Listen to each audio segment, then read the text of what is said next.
Suzman Foundation wants the former National Director of Public Prosecutions, or NDPP, Mxolisi Nxasana, to be reinstated to his position. Shaun Abrahams, who currently holds the position, faces an uncertain future. Now, this after President Cyril Ramaphosa withdrew the appeal of the High Court judgment by his predecessor, President Jacob Zuma. This followed the High Court's ruling that found the former president was conflicted with regard to appointing the head of the NDPP. Anton van Delsen, he's the legal counsellor for the Helen Suzman Foundation, joins us in studio now. Anton, thank you very much for joining us here on the programme. Your reaction now to the events that unfolded with our new president and his whole move on this matter? Yes, maybe we should just take a step back and just briefly see what the case is about. It goes back just over 2 years when the then head of the NPA, Mr. Nxasana, and the then President Zuma, reached an agreement for Mr. Nxasana to leave office for the payment of an amount of 17 million, which represented the amount that he was to receive during his full term of office. This agreement was then found to be unlawful by the High Court in Pretoria, and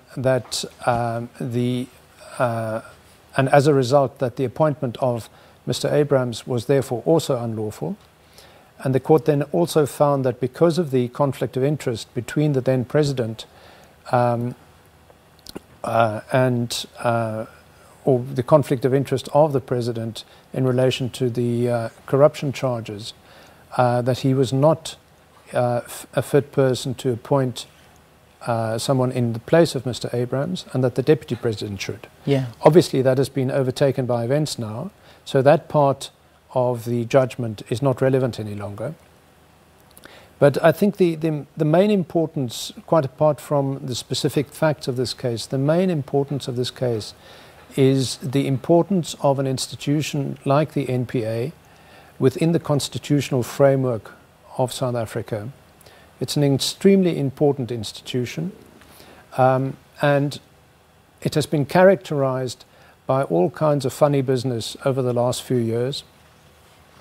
And without going into all the details, if we just take one fact, which I think shows our concern and general concern about what has happened there, is that the only high-profile corruption charges which they tried to bring was against the then Minister of Finance, Pravin Gordhan, which a week or two after having raised these charges, the head of the NPA, Mr. Abrahams, then withdrew because even he realized that it would never... There was no case there.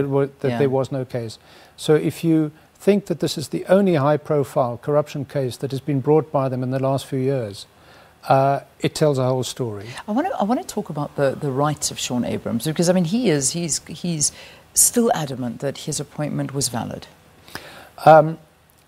The problem is that the court found that the agreement reached between the then president and Mr. Abrahams' predecessor, Mr. Nxasana, was unlawful, and therefore, as a matter of course or as a matter of law, Mr. Nxasana never left the office.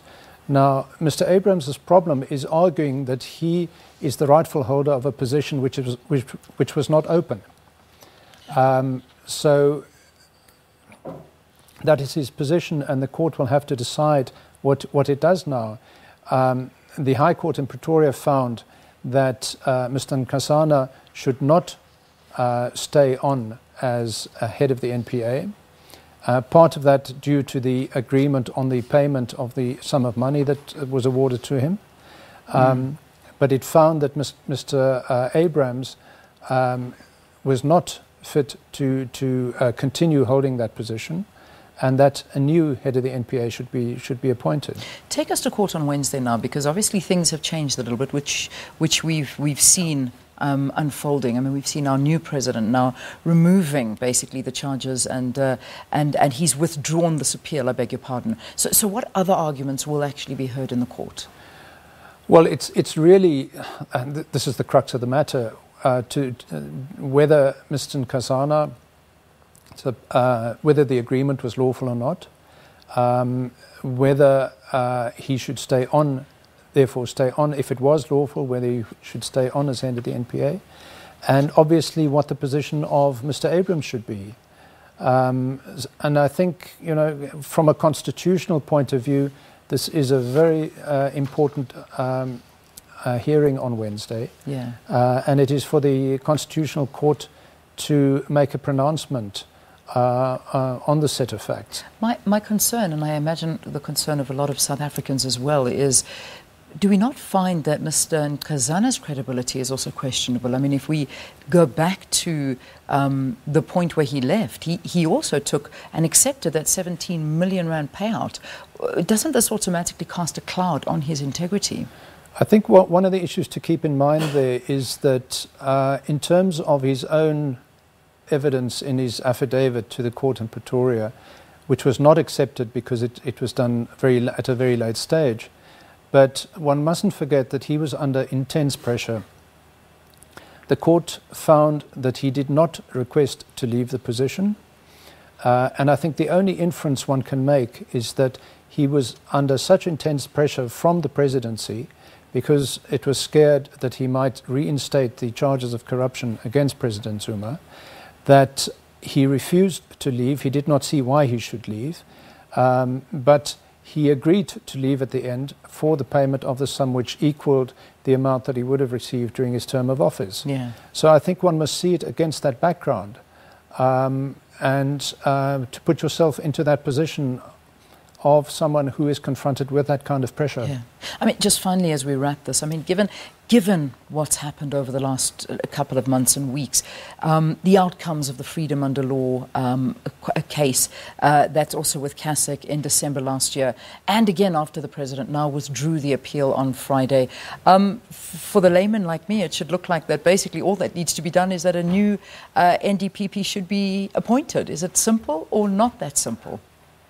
It is relatively simple. The issue, though, is whether Mr. Nxasana is reappointed as head of the NPA, or whether a replacement for him should be found. And yeah. I think that's probably the major, or one of the major issues which the Constitutional Court has to decide on Wednesday. And there are many names doing the rounds, so we'll see who gets that position and how that whole case unfolds. Thank you for talking to us. Thank you. This is all happening, of course, on Wednesday. So this is the case that's coming before the Constitutional Court concerning those three organizations that have approached the court. But we were talking to the Helen Suzman Foundation. Anton van Delsen is the legal counselor for the foundation.